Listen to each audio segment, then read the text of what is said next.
caso de la violencia y de las formas criminales que se están dando en Guatemala, entendiendo esta como una economía subterránea, o como estas actividades de naturaleza violenta también tienen un lado que es el aspecto económico, ¿verdad? El cual que hay que enfocarlo también para entender de qué manera esto puede afectar el desarrollo económico del país, o lo está afectando, sino también cómo afecta el entramado social, es el tejido social. Primero un poquito de historia. Guatemala es un país violento, al igual que otros países del mundo, pero esa violencia tiene una razón de ser histórica. Recordemos, como hablábamos ayer, que desde la conquista fue violenta, es decir,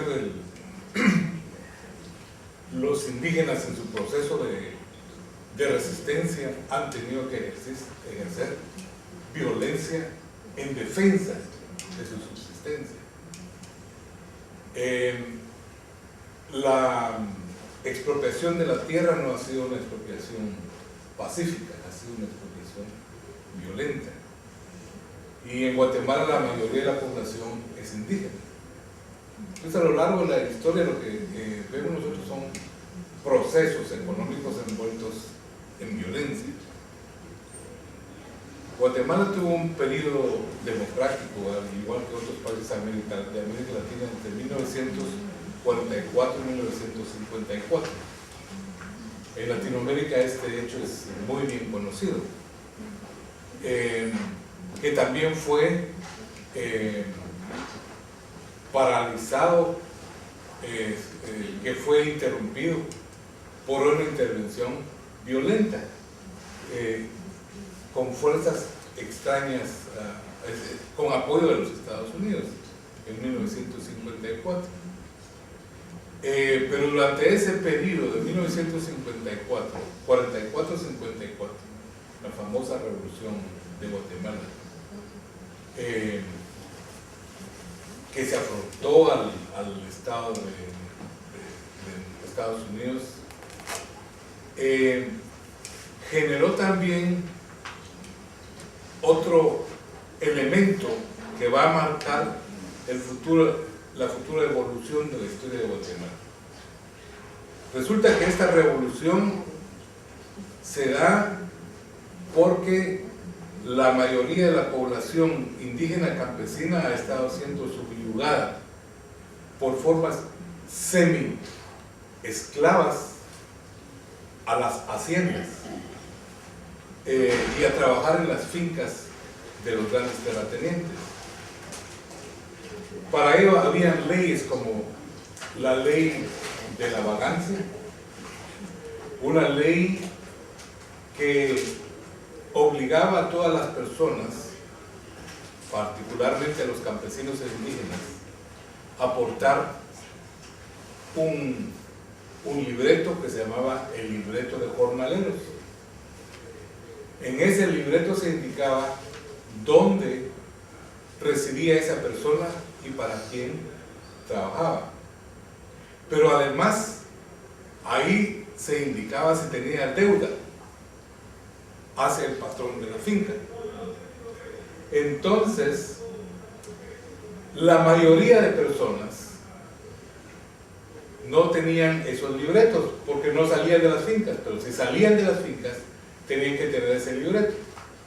Y si en ese libreto no se cumplía con esos requisitos, los tomaba la policía, los llevaba presos y los hacía trabajar para el Estado, construyendo carreteras, etcétera, etcétera. Esas formas todavía semiesclavas que forzaban a los campesinos a estar atados a las grandes haciendas.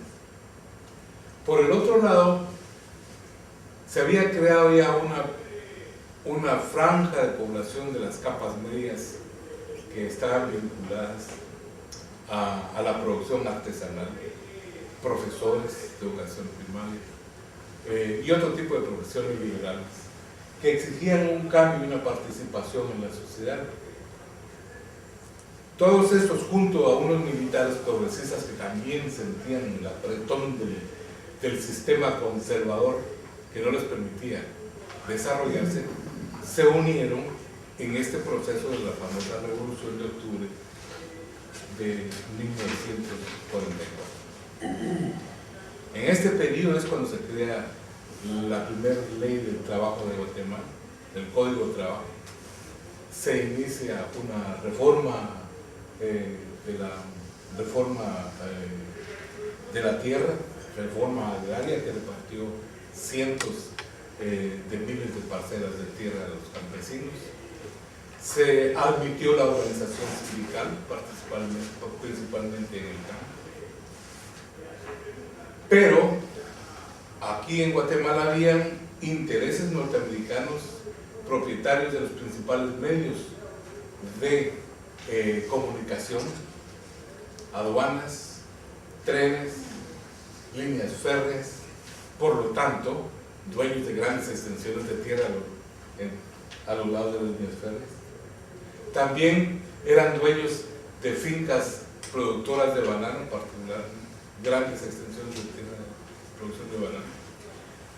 Entonces, en este periodo, el gobierno trata de arrancar ese ligamiento con Estados Unidos, y la reforma agraria se hace principalmente para quitarle esa tierra a las empresas transnacionales de banano y repartirlas al igual que las tierras del Estado.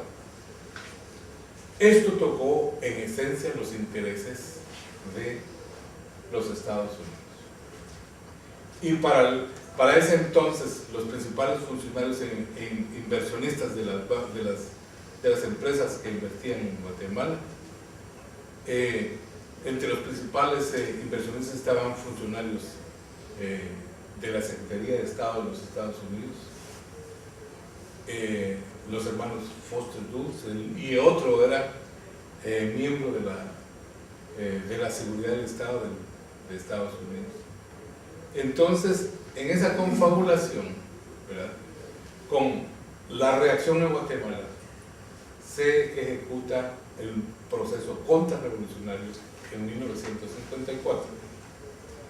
Eso adhiere otro elemento de descontento en la población. Ya aquí hablamos no solo de la población que estaba perdiendo sus derechos como organización sindical, sus derechos laborales suspendidos, sino la posibilidad de las capas medias de poderse integrar en un proceso de desarrollo más amplio.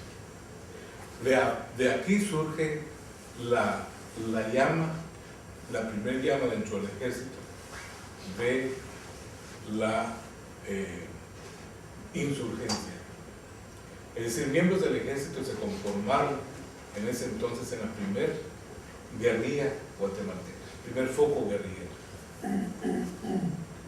De ahí entonces el movimiento revolucionario que había tenido esa vía popular democrática con una organización sindical muy ligada al movimiento, al pensamiento revolucionario, al Partido Comunista, se desarrolla, ¿verdad?, esa contradicción,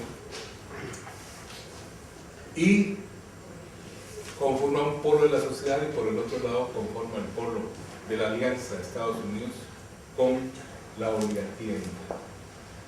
Ese es, en el fondo, la contradicción que se viene desarrollando desde entonces hasta este momento en Guatemala. Paralelo a eso vemos nosotros un desarrollo, un crecimiento acelerado de la población.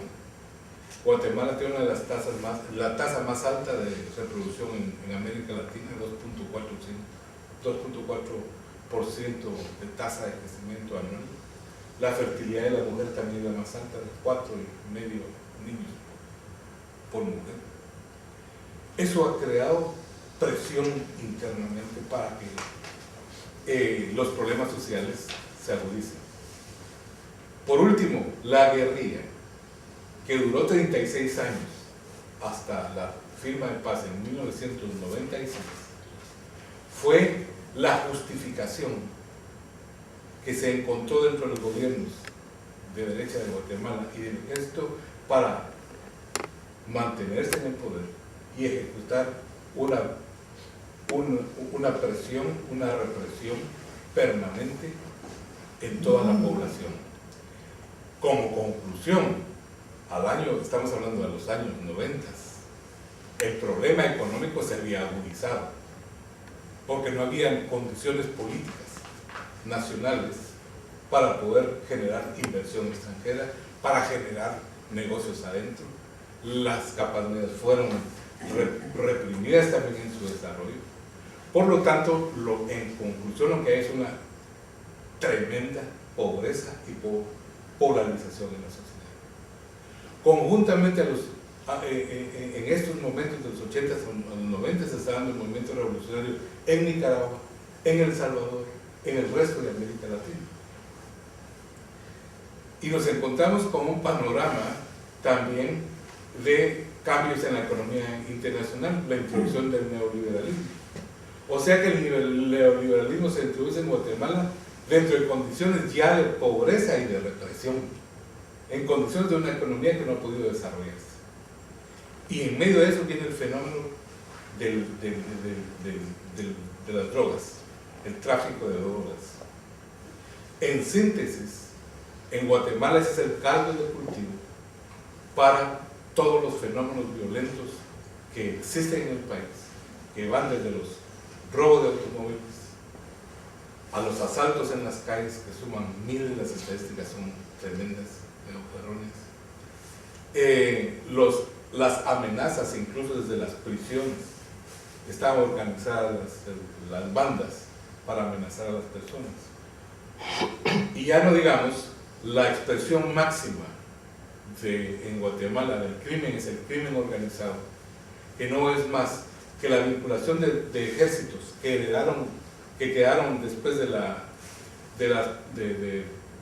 ejercer el poder y la acción contra insurgente, han mantenido el poder del ejército y aún afuera de ellos han seguido manteniendo el poder, creando las organizaciones, esas organizaciones del crimen organizado, digamos, valga la redundancia, a la par de políticos de derecha,